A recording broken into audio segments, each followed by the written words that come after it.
E aí, galera, meu nome é Régia, faço parte do Movimento Nacional de Hip Hop Militante Quilombo Brasil. E no mês de julho, né, que é o mês que a gente comemora o Dia da Mulher Negra Latino-Americana e Caribenha, e aí a gente tá convidando, né, as nossas irmãs indígenas, Lilian e Caê, que vão participar com a gente. A gente entende que o hip hop, assim como as lutas, né, das mulheres negras e indígenas, têm que se intercalarem de alguma maneira. Elas vão se apresentar aí para vocês, entrando aí na cena do hip hop, na cena aí da resistência. Oi, gente, meu nome é Caê Guajajara, sou mãe, cantora, escritora e arte educadora na cidade. Eu vim fazendo um trabalho com a música, quebrando alguns estereótipos, algumas ignorâncias com a música. Me diz pelo que você lutar, que ar você respira, se não o meu fôlego, que comida você come, se não a que eu dou. Abra sua mente antes da sua boca, é o Brasil que ninguém vê.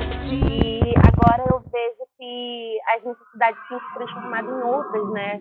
Então eu tenho ido para todos os lados, tenho escrito, tenho pensado também em gerar mais autonomia para as pessoas, ensinando elas a plantar, ensinando elas a identificar alguns tipos de plantas que podem ser cuidadas tanto dentro de casa quanto fora de casa. Bom, eu sou a Lilian, né? Sou indígena em retomada do território do Grajaú, da periferia de São Paulo.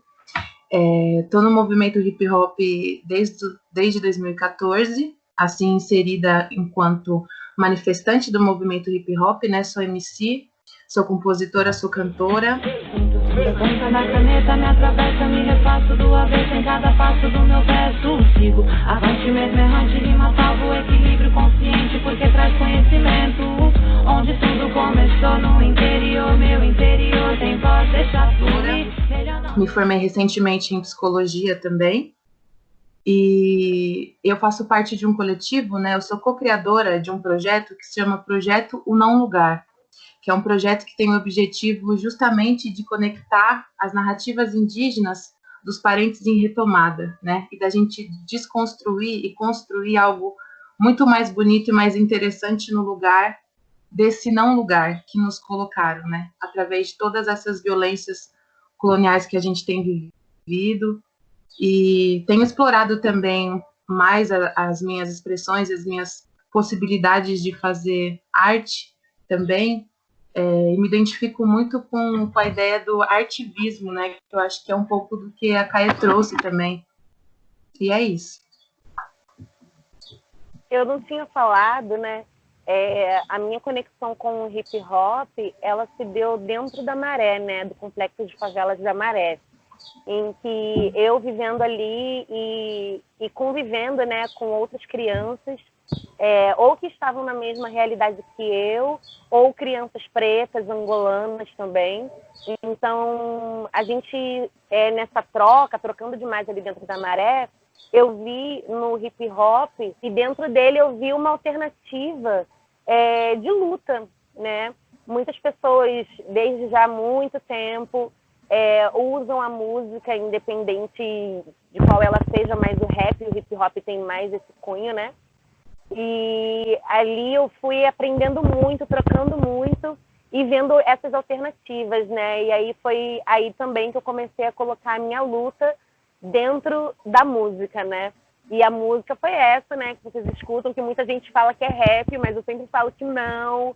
E eu sempre tenho o cuidado de escrever músicas diferentes, né? Músicas de vários estilos, porque eu acho que essa mensagem, ela precisa ser passada para todas as pessoas, independente se ela curte hip hop, ou se ela curte pagode, samba. Então, eu já até fiz também música em samba, música em funk, mas é isso, é para chamar a atenção, né, das pessoas, para as pessoas verem que essa luta é uma luta de todos, né? Com certeza. É interessante isso que você está falando, de encontrar no hip hop, né, essa ferramenta para falar da luta, né, da luta indígena, das questões indígenas. E no meu caso, eu, por ter uma historicidade de vida interrompida mesmo da minha identidade, né, na minha família, e algo que a gente está retomando agora, eu, desde pequena, sempre fui racializada, né? Sempre fui a indinha da escola, sempre me chamaram de chilena, boliviana, peruana, e eu não entendia isso, né? Eu não me ofendia, mas eu também não refletia sobre. Eu olhava e falava, realmente, eu pareço, mas eu não tinha essa reflexão profunda a minha cara de índia, né? O que essa cara ela queria dizer, o que o meu fenótipo, os meus traços queriam dizer, né? Então eu cresci ouvindo esses comentários, né, as pessoas, esses apontamentos, mas como a minha mãe foi adotada, né, ela demorou muito tempo. Hoje a gente tem um contato com a família da minha mãe, né, com as minhas tias. Infelizmente a minha bisa ela já se foi, e antes dela ir a gente conseguiu conversar com ela e ter certeza da nossa ancestralidade indígena, porém ainda a gente ainda está, né, buscando saber um pouco mais sobre a nossa cultura, sobre a nossa etnia, mas a gente tem a certeza do pertencimento, e na verdade ele já tinha chegado muito cedo através de outras pistas, mas quando a gente realmente encontrou com a família da minha mãe, a gente teve certeza desse lugar, né? E o movimento hip hop, ele sempre teve na minha vida. Eu, por ser uma mulher periférica, da periferia de São Paulo, né, do Grajaú, eu sempre tive dentro do movimento hip hop, mas de quebrada mesmo, apreciando a cultura de quebrada, né?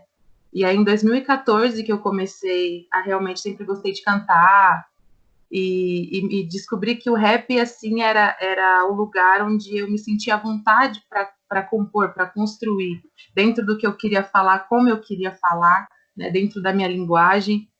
E aí aconteceu o processo de, na verdade, o movimento hip hop reforçar a minha ancestralidade, reforçar de onde eu vim, me dá esse discernimento, né? Como eu estava falando para a Regia agora há pouco.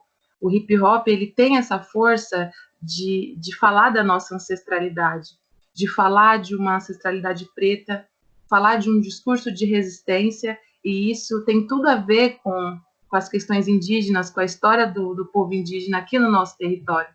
Né? Como você falou, o rap, ele tem esse cunho, o movimento hip hop tem esse cunho de resistência. Eu desencanei, me permiti sentir o sol. Experimente se amar pela manhã. Eu acho que a gente tem movimentos que se entrelaçam, mas que partiram de lugares diferentes, né? No caso, você já tinha o seu pertencimento, encontrou no hip hop a potência para você falar sobre isso, e eu encontrei no hip hop a potência de me pertencer, né? Porque ele me trouxe essa ancestralidade,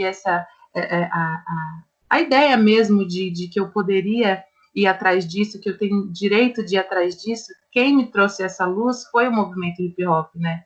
Então eu sou muito grata, assim, à cultura, ao movimento, e acredito, assim, fortemente de que o hip hop, apesar de ser um movimento que eu acho que a gente precisa ainda elaborar, evoluir muitas questões em relação a gênero, sexualidade, a muitas coisas que eu acho que a gente precisa evoluir dentro do movimento, mas ele, sem dúvida, certamente é um movimento de muita força, de muita potência. Então, assim, está tudo muito perto. Infelizmente, as nossas violências, elas são bem parecidas, né? Mesmo que sejam povos diferentes. A colonização, ela se deu fortemente para todos, independente se foi de formas diferentes, né? Então, ela deixa algumas cicatrizes de diferentes formas nas pessoas, né? Quando vim para cá, para o Rio, me via muito nesse não lugar, né? Mas não porque eu não sabia, mas porque eu não tinha coragem, entendeu? Toda vez que eu me pintava e ia na rua, minha mãe sempre falava, não se pinta, cuidado, hein? Muito cuidado, você não sabe com quem você vai encontrar, não se pinta, age como se você fosse normal, entendeu? E isso gera já um apagamento, né? Isso já vem de um apagamento, né? Então, poxa, hoje eu ver a minha mãe me pintando, sabe? Eu vejo que deu certo, entendeu? Essa minha persistência né? De falar, não, a gente pode ser quem nós somos em qualquer lugar. Num apagamento histórico me perguntam como é que eu cheguei aqui. A verdade é que eu sempre estive.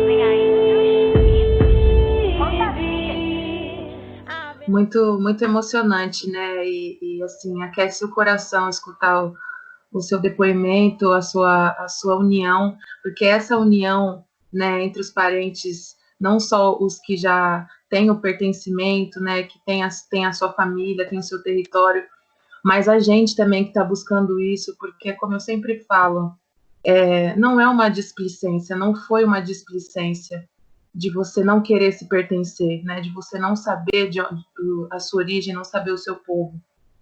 E eu sei que existe uma polêmica muito grande, né? Como você falou, as nossas mentes foram colonizadas, não só a do não indígena, mas a do indígena também. Então, apesar da gente ter a consciência da violência histórica da miscigenação, a raiz colonial é tão forte na nossa lógica de pensamento que ainda assim a gente vira e mexe, faz alguns apontamentos que estão dentro desse lugar da mesma violência, né? Quem me dera eu até escrevi num trecho de uma música que eu falo, tenho saudades do que eu não vivi. Quem me dera eu poder ter vivido a cultura, né, eu poder crescer com esse pertencimento e gerar uma filha, um filho, uma cria e também poder passar isso adiante, né? Então quem chega e faz a cena só representa a grande mina, só tem as lendas, swing ideia forte ao pé da letra. Ouça e respeita, ouça e respeita, ouça e respeita. Eu faço parte do coletivo da Aldeia Maracanã, né? Agora eu estou um pouco mais distante, né? Mas a gente estava fazendo várias atividades antes da pandemia, né? Como passar coisas da cultura mesmo, assim, o Zé Guajajara, que é o cacique da Aldeia Maracanã, ele dá aula de Tupi-Guarani, faz bastantes atividades, assim, tanto agroecológica e tal, e a gente recebe muitos estudantes, né, muitas pessoas universitárias que também estão buscando sua ancestralidade e tudo mais, e a gente sempre tem que lembrar, né, que a pessoa indígena, ela tem um povo e esse reconhecimento, ele é coletivo. Aí aqui no Rio eu mantenho isso de duas formas, tanto com a Aldeia Maracanã, mesmo estando agora um pouco mais distante, ajudando assim de longe, e também com o coletivo Azururu, que aqui é um coletivo de indígenas em contexto urbano. A gente não tem pessoas assim em retomada ainda, né? A gente ainda está vendo alguns parentes assim que podem somar com a gente, porque é isso que você falou, muitos parentes também têm a mente colonizada, História. né? Então a gente tem... Então é como eu falei, né? Eu não tenho pressa, porque é esse cuidado, né? De você fazer, de você buscar, de você estar junto com os parentes também, aprendendo não só com os da sua etnia, mas com outros parentes, até que você encontre o seu povo, né, nesse processo, que é o que eu venho buscando, assim, de estar com outros parentes, de estar vivendo um pouco de outras culturas, né, para ir trabalhando a minha espiritualidade, o meu pensamento, né, em relação a tudo, que acaba sendo uma reeducação, né? Quando a gente percebe o processo de decolonização no nosso corpo, eu vejo que é um processo de reeducação, a gente passa a olhar o mundo, o concreto, tudo de uma outra forma. E eu queria muito agradecer vocês, assim, eu estou muito grata por ter tido a oportunidade de conhecer melhor a história de cada uma de vocês, da gente estar discutindo essa questão da retomada da identidade do território a partir, né, de quem vive e de quem viveu tudo isso, e não a partir de outros olhares, né, de olhares externos. Então, uma coisa que eu queria, só para fechar aqui o nosso entendimento, né, é que muitas pessoas confundem a busca de ancestralidade com a retomada de identidade. Entendeu? Por exemplo, a Líria, ela está retomando uma identidade que foi perdida por conta desses processos de adoção que aconteceu na família dela. Agora, uma outra pessoa, nada a ver, uma pessoa não indígena, branca, ela pensar assim, eu queria buscar a minha ancestralidade. Olha aí, como que foi diferente. ela vai buscar coisas que os avós dela viveram, entendeu? Então ela está buscando uma ancestralidade, quer viver essa ancestralidade. Buscar uma identidade é diferente, porque a pessoa perdeu, a família ou ela foi violentada, ela foi roubada dessa identidade, entendeu? Muito obrigada, Thaís. Eu quero agradecer também, assim como eu falei para a Régia, é mais um espaço para eu poder me afirmar, para eu poder me pertencer, conhecer a Caê, que é uma pessoa que eu admiro muito, que eu sou fã do trabalho, e poder contar minha história para você, poder ouvir de você também a sua história, foi muito forte, muito especial, também conhecer a Régia, e é isso, assim, eu acho que é mais agradecer e também dizer que se existem pessoas, né, outras pessoas que estão vendo a gente, que estão ouvindo a gente, que sentem esse chamado, né, da retomada da identidade que tem, que, como eu posso dizer, se identificam, né, com as coisas que a gente conversou, que procurem também um projeto do qual eu faço parte, que é um projeto que chama @o_não_lugar, né, uma página no Instagram, que tem justamente esse objetivo de conectar essas nossas narrativas e a gente conversar, entender e buscar com muita força e com muito respeito também. E é isso. Mesmo sem pintura, a cor da minha pele denuncia o maior crime de todos.